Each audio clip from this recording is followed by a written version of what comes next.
शासनाच्या वतीने आज पुन्हा सांगण्यात आलं की आम्ही 31,000 कोटी शेतकऱ्यांना वाटप करण्यात आलेला आहे.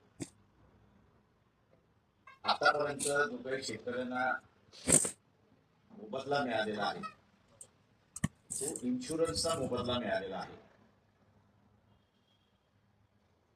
शासनाने याच्यामध्ये खुलासा करावा की इन्शुरन्सचा मोबदला हा त्यांचा मोबदला आहे.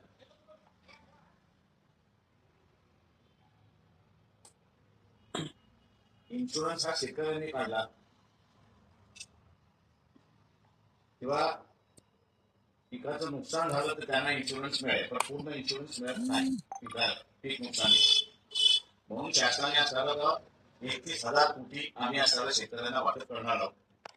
ते 31,000 कोटी वाटप झाले का याचा खुलासा शासनाने करा.